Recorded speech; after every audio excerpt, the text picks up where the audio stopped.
kan bi jox leen ma seen nopp na tey it weer na tey it weer bu dee nit taxaw la tàllal la loxo dama ne askan bi jox leen ma seen na tey it weer bu dee nit taxaw la tàllal la loxo dama ne askan bi jox leen ma seen noppa ndaxte Kairó Properties ñoom ñoo ñëw nag génne fi loolu bam set wecc ne néegi luwaas kenn du ko fayati ndaxte ñu ngi leen amal bërëbu dëkkeekaay yu yàñña dëkkeekaay yi nga xamante ne nii ñu ngi ko jaayee foofu sa Lamin Kerewan bërëbu dëkkeekaay yi nag li nga xam ne moom mooy ndox ak courant mu fa lépp loo soxla sa wàllu dëkkeekaay Kairó Investment Limited mu ngi la ko fa amal Kairó Investment Limited nag seen bërëbu dëkkeekaay yi ñu ngi ko jaayee si cash price muy jar si ñaar téeméeri junney dalasi ñaar téeméer ak juróom fukki junney dalasi ñaar téeméer ak juróom fukki junney dalasi mortgage nag foo ko dégg mooy fay nanka ba fay bi jeex nga fay ko si diiri juróom benni weer dama ne Kairó Properties njaaxare jeex na coono jeex na tëddal nelaw si sa kër boo nelawee sa gannaaw bandang Kairó Properties daw leen dem seeti seen kër yi foofu noonu sa Lamin Kerewan Superman day gàtt te bari yére ana ñu bëgg a sanse ana ñu sanse réer ana ñoo ne Gambie mënuñ sanse man ni Emel maa bañ ba tëdd si suuf Gambie rek sanse rek la ñoo def ba tax ne suñ politicien dinañ la tegaay est-ce que suñ artistes yi mun nañ sanse suñ businessman yi est-ce que mun nañ sanse mosuma fourchette kenn du ko jëmee kubo ba tax na dinañ fu budde daal nag ay fashion design hairdresser yi make-up artistes yi ba si modèle yi Fashion Avenue rek dina neex ta dagan every Thursday nga ànd si man Emel dina neex ta dagan yéen a gën a xam ñoo far ñu Farafeñe.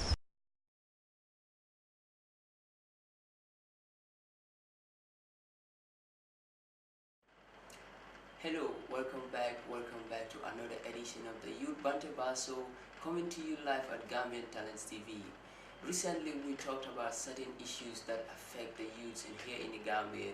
Here on Gambian Talents TV, on the Youth Bantaba show, we discuss about several issues that are concerning the youths that are doing skill works, youths that are showing talents, youths that are doing things by themselves to make sure that they achieve their dreams or their goals. But sometimes we will invite some youths here to talk to them. But today on the Youth Bantaba show, we have realized that next week, schools are resuming next week, so we will do justice if we don't talk to the students or if we don't invite the students or even talk about them, because the schools are resuming. We need to remind them, sometimes even though you know that the schools are resuming, it's good to give you a heads up to know what's coming next. So we are going to talk about how prepared our students are and how ready are they for the next academic year, because there are several issues that used to come when the schools are reopening, when students are getting ready to go back to school. How do you get ready to go back to school? Do you have to go to party? Do you have to get to a last party? Maybe you'll be like last party or go back to school party. Do you have to go to the beach? Do you have to do certain stuff? These are all certain. Or do you have to go back to your books and be like, I am ready for this new academic year. I am ready for this subject, because we have seen some students that came out with good grades this year from grade 9 to grade 12. Both have remarkable grades this year. And are you that student who is inspired, who is motivated with these results, with these good results, and be like, I am going to get something way better than this next year? This is what we're going to talk about today. Welcome back to the Youth Bantaba show. Friday bu nekk fii si Gambian Talents TV. dañ dee wax like lu nekk data lu nga xam ne xale yi foofu lañ dee nekk. But then today dañoo wax mbiri school because next week school si ñu bari dañoo resume. So dañoo wax about school students yi naka lañ dee prepare school si when ñoo ubbi. Xanaa students yi school su ñoo ubbi dañ dee kontaan wala ñeneen ñi duñ dee bëgg a school mu ubbi because ñu ngi enjoy suñu holiday bi. Naka lañ dee prepare school su mooy ñoo ubbi moom lan la mooy def xanaa moom daf dee kontaan mu happy mu bëgg a school mu ubbi mu mun a am those good grades, because dafa dégg grade 12 si dañ am good grades, grade 9 si ñu bari dañ am good grades. So moom tamit xanaa mu ngi muy bokk su ñoo xam ne like mu ngi yàkkamti pour am all those good grades. So this is something that we want to have the discussion. Like I said, the Youth Bantaba show is not about me coming here talking to you alone. It's our show. So if you're watching, it's not about you holding your phone or telling you not talk like they said, and you have the right to just say your mind, know what you right. Write it on your comment section. Type of say your opinion. Tell us what you think. Your opinion matters. You can't know who you're helping. You don't know who you're saving. There might be someone watching that needs your help, and then your advice might do well. So far and you have any contribution to the topic, you can just share and then let us know. Once again, bari on balbe konto namba fala ko limba Gambian Talents TV na bari mala Ibrahim Jambang bide na youth Bantaba kacharo ko dal ka kala nyamis wadu wadu na ta jag makacha kala fandala bi anan ko wala funin ke ko damen wadu bi jen sira nga fala ko min ko man don protest kacha ne sama na nga kachale nin ku jama mi anan ko dal ka kachala jallo ko bar bide na nan kala mo kana yelele so ngaje ko min ko ninya na ka lanu fo ninya ka silo no wasilo puran kana fili dini ngol fana karamo karamo so fansi fana hakili bulandi hani ya karamo da ko min ko karamo kana yele ba hani kabi zi hakili bulandi ngata ndira ko min ko karamo kana yele hani kabi ba fala le ko nyina ba min ka chala bi bar janin ba duna ka chala ko no sa tanga da commercial break demanding alkan da hani janin jam alesi after mo murna ala barakalla Superman day gàtt te bari yére ana ñu bëgg sanse ana ñu sanse réer ana ñu ne Gambie mënuñ sanse man Emel maa bañ ba tëdd si suuf Gambia rek sanse rek la ñoo def ba tax ne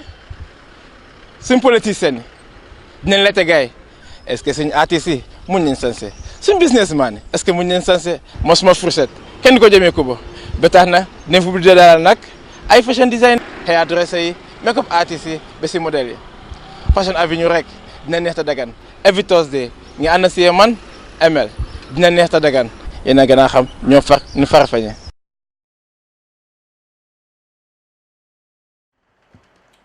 Yes, welcome back after that short commercial break.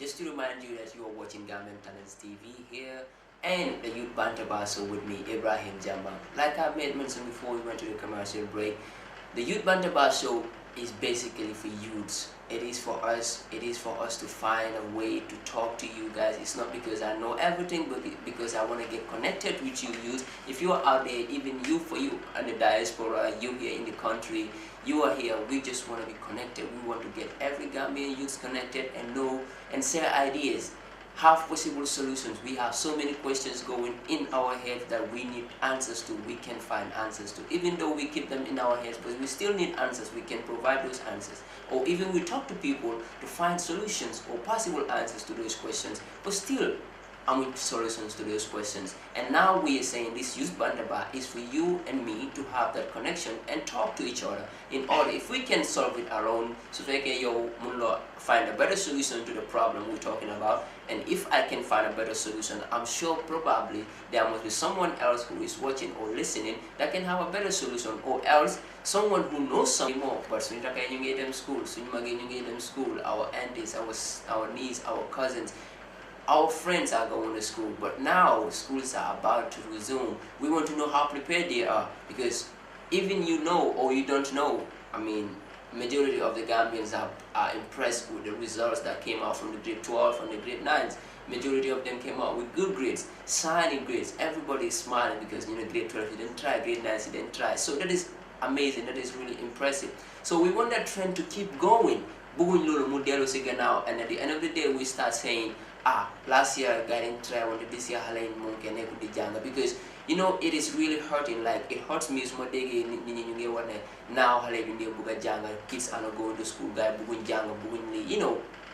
when majority of us are trying to go to school, we are trying to learn. The problem cannot come from one end. The problem is coming from, it's like a long road. Talibido Westfield has started from the Banjul, so you cannot just come to Westfield and say Westfield is a problem. The road at Westfield is a problem. The road doesn't start at Westfield. My point is, you can't just blame the kids. If you're blaming the students for not working harder, ask yourself this question: why are the students not working harder? The students are working with people, and those are the teachers. The teachers are working with people, and those are the principals. The principals are also working with people. Those are the heads from the education sector. So obviously the problem linked from one person to another. So sunbuge just solution to one person, this can be a problem. So obviously, like, we need to put hands together. We know that as young as they are, they need our help. But if we think that they are mature enough, we should ignore them because we think that they are not doing the right thing, then we want to ignore that. Obviously we added more problems to that. So coming back to the topic, like I said, today we're going to talk about how prepared and how does our kids or our brothers or sisters who are going to school, how do they get prepared when the schools are about to resume? This is like question burela like maybe you see your is maybe like it's not a big thing, but obviously if you think about it, like this is a huge question that needs to be answered, that we ignore, that needs to be answered. Bari ngol kuma fala la nyama jeni bita break la nga fala ko min ko bimba kacala mi no boden ni karam de diningol karam mo fela bina yelela andu nyanda kalo nen karam do diningol dun karam mo kana yele itol dun kam kata kule ke kaje ko min ko ni karam mo yelte bat la pariri ne ya karanga nyama nyanda ka resource mi so ni kede kedo sa sino so ko no kede kedo sa sorono bari ni nga jibe fana dul bina fala ko kacani amo kuma ya bagi sina jibe ko min ko mun bo fora ko min nyaadi de ba asina do e nyaako ba nyaadi ba mun kule de biya ko nyanda ka fole katum ni bina jibe la asiara bagi sa de ko no mo ba fora ko min dinol ma son karamo la sa de dinol bu kala fi karamo la sa de dinol bu kala fi kata karamo ko do odi amo ko siya ba to mi mun dinol to mi ko ni nga mo mo ka fo akademi aka niol ku ya because nyaaji be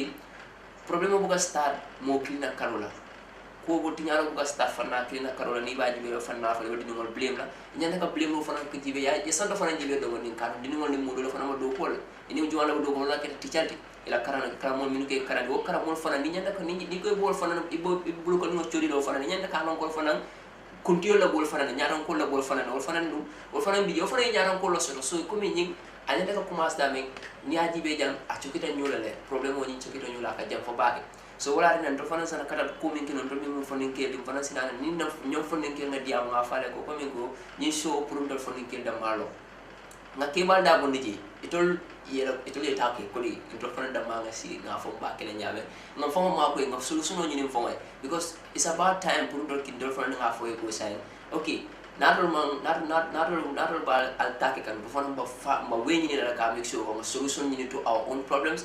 Mafon kan depend on 100% but make sure coming 100 long are divided into two 50 can 30 50 can 30 so we have a solution, we have a way to find a solution for ourselves because diamoga siale like everybody is talking about everything every day. We are having different complaints, we are having different issues, and each of these complaints and each of these issues we are having youths into it.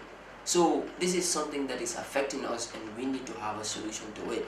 So coming back to the students' preparations, the new is like school tomorrow we balance could be maybe a week before or 2 weeks before or a month before. You can see flyers are coming out like back to school party, back to school clubbing, back to school pool party, back to school last Sunday beach, stuff like that, parties and parties.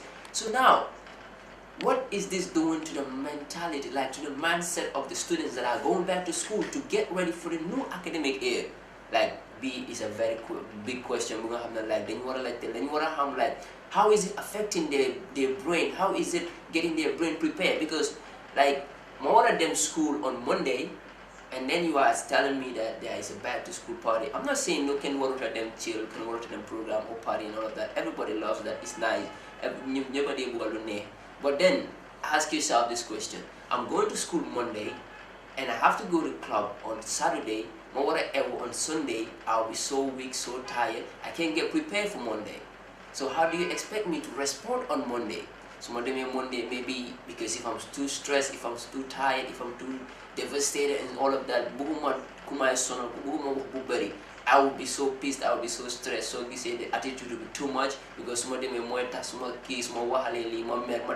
because I am tired.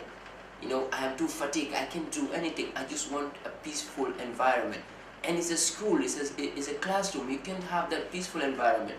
Obviously you have your friends around you, you have your teachers that comes in class. You don't expect the teacher to come and then be silent and then be quiet. At the end of the day, you will be the one to start to say, teacher we do the jungle, so you class, teacher we do the definitely. So we have our own problems, we have our own ways, that we need to stop those things to make sure things work smoothly for us. Because if we see people are saying all these things about us, like we are not going to school, we are not serious with our educations, do they just school seriously because they get bukun janga, it's because maybe we give them the chance to see those things in us. So you have guy opportunity obviously it would be that way. Then you'll feel like, okay, this is not what we want, we are not really ready to learn. And if we show them that we are ready to learn, we are dedicating ourselves to it, because the results would gain, the results would gain. Nobody then surprised. Why? Because everybody thought now students are not going to school to learn, students are going to school to play. It's like we're taking the school as a playground, we're taking the school as like somewhere to kill time.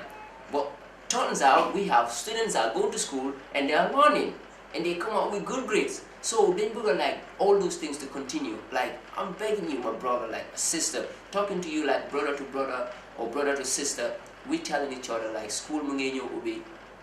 We have so many influence around us. We know it's our generation is full of fun, is full of happy times, is full of nice things. But then take advantage of those nice things and make good use of it. At least you can benefit from it at the end of the day. Like we know those things. Don't wanna jail everything at the same time and then win. You cannot win everything at the same time. You win some, you lose some, but you have to make sure you stand to fight another day. In order for you to do that, you need to make sure the one you lose is a good one, but then don't you lose the major and win the minor. At the end of the day, maybe if you don't realize it now, but in the near future, that I reflect here, like I wasted so many time that I should be using in my education that going back to school, because we have people saying like the education system in the Gambia is not good, the education system is not bad, education system is not good. You hearing all of those things, it is getting into your ears. Even you're trying to ignore those things, but it will get to you. So, but then you have to be the one to fight it, because you have no other weapon. You have no other weapon to fight those things but your head and yourself. You have yourself, but then the moment you use yourself to fight those things, you cannot sit back and relax. Not only because they said the education system is not working or it's not good enough, then I have to sit back. Ask yourself, if you sit back, then what are you gonna do next? Lolo definitely so that Lolo that can lead you to go back to the streets and sit down doing nothing. Dollar mo jamano fana fesiana la karun karango man kole awo nyaaw baga karango la fanna la kulman na kole awo baga bawo jama bala fa faran ko min ko ding sa den mo la fi karango ko nga fa nyaaw mo ba ding la sa de ko na wasiari din mo la fi karango din mo la say fonti nya din mo ba ten ke bala kanyum fo anum ke bala min fo kan ten din mo ha hani ko min ma nya mo le ba siare sa de ko na but then adon min kibari ite mo munda ke kan ite da sembo de hada madiya sembo ka mixo ko min ko nyim problem mo siare sa de ko na stop, because dini mon ba ke kan hani dingon de ka fu nyo dingolo hani ka fu nyo dingon de si nyo dingolo. So ni ba jibe ko min gambe be mo clean de so ni te ko nyami anon ka man tra ta ko kan jani wasila ini ka fu nyo la ala ka to de ba jani ni ka fu nyo wasila Bantaba alba ka chala di alba fala sa ni no batengal alba bul alba ko ngol chori la dale ko man ngale ko man dal ni ngakacha ngamira ko min go hani ni modulu kacani ni mo sawa be dam fula be dam kula ni fula be dam ko at least clean be dam kula so isaje ko min go kacama ke kensen bari ngam bulo la nyo kan senten kan nyo jibe mita kan silo dol bi je ma fili kan dol bi je manke ko min ko aka tawla ko dol ke dol bi je malo mo dol bi je ko do ke kete baaje la ko min go nyinga am klimbal yalla ba ke kan tenga ba ke kan teng no mo wa wari bi je amalo ngaba men ke kan bara ay ma ko ro fana nille wala mo mo so mi an ko min ka kacaya because senten aka ko liya baake do bije ba ni la wata ka kudo ke kan ba kana kan ba kana ku ka fanan fiya ba ke ku kana bara ite fana ite yaji nya ba ya ja man ka ke ku kan mula kilo man kanye sa ko no ya fa ko ibani min ka kanda be na diamu nyima diamu nyara nyawo nya musa kulubale ya nyawo nya ma musa hormonte ya nyawo nya diamu ko ka diamu kuta ya nya ay nyinya aba understand diamu ni respect ko ya ba understand ni ke bara ko nyawo nya ba ni diamu da hada madu ana mu diningol diamu da ka nimbu nya ni ko mo la ngalo mari bi la mo la. So ni yo sifa ke ya mix sore kina mare ka jaya tanda ko mi ko ma fe mi ke ka amon ke siro han ke fu an ka ma siro bar ko min ka ni nyanda e ka tanda ko mi ko ngamira ni yakete ni ndongo tuje ol mo ni nyara ibaji ro mari abi ro mo ko understand la le anda bu ñu understand abi like la le abi kanu la be bu nyara so wonyo ko le mi an ka nyara society e ke la de mi an ko be ba free la je everybody have the right to be free in the society, but then nobody have to be a threat to anybody. You see a student going out at late at night, nga wara dem nga koy hol si bul ko xamé nga ne ko holal de ki student la ni de domi ki la mo wara dem student mu dem ta study muy dem wor oko like you hang ne lu nekk def you feel nga ne like it is not okay, but then you as an elder in the community, why would you have to point fingers to kids when they're doing something wrong? Call them. If you think it's not right for you to call them, then talk to somebody who can talk to them.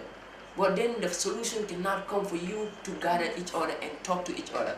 So bala ñu dem like let's go to the short commercial break, ñu dem break angata break la dama ñu break la sama na dama ni ba nga fala nya ko na technicien of la bang abang ala kan ka ni ko min ko wado bi jama sia bari wal ko nga fala nya ka jani asa jam fon nyaawo bari mo killing dabe jam fan la no for them to tell you like the conversation is just getting deeper, and the more we go, I cannot just bring everything out for you. Like I'm saying, this is our conversation. This is between you and me and everybody else. The whole Gambia, the whole world. Anybody that is watching, you're connected to this as long as you are youth and then you know what is out there to live in the real world. Nakala fademe, you know. So if I Gambia sa, youth, you're hungry how it feels like to be a youth, and especially if you are a man, how challenging it is. So you know what are the things going on. So we are just doing this to have this dialogue for each other, to talk to each other, to know what are some of the possible solutions that we can do to make sure that we stand on our own and be a possible leaders that people can have hope on, because that is the major thing. Everybody wants their youth, every nation needs that, because they're talking about us, whether we know it or not. At the office of the president, at the imam's office, at the mosque, at the church, at the communities, at the societies, in the streets, everywhere, in the markets, they're talking about us. They are saying we are the future leaders of our country. If we are the leaders, then we have to act like one. Then we have to be responsible. Then we have to act like we got what it takes to be leaders of this country. If they give us the opportunity, we will take it. But still, if they don't give us the opportunity, we will not take it. So boke ñu ngi lay jaajefa bu baax ba suma wolof bi den xam nga da ngeen may jéggale tuuti pour seetaan bu ñaa seetaan Gambian Talents TV ñu ngi lay wax ne like ngeen topp ñu for more, so you can get more and more from Gambian Talents. Suma wolof bi du mën a dem deep, but then bàyyi ma jëlee boobu si English, because xam naa even you can speak wolof bu nga koy release si English bi. Even you're not watching right now, we're saying thank you for following Gambian Talents TV, and don't forget to subscribe to our YouTube channel if you don't subscribe yet, and also turn on the notification button so you know whatever we are doing, you don't miss a thing. And also share the page and let the whole world knows about Gambian Talents TV. And thank you so much. Badi man balton dula mbal je la jibiru la mo kunyi mala la ba fla ba na badi mala Ibrahim Jamba ngani so dalen bi Gambian Talents TV youth Bantaba programme ro foka fonga dala ko te altuma tamila. Have a beautiful weekend. Bye bye.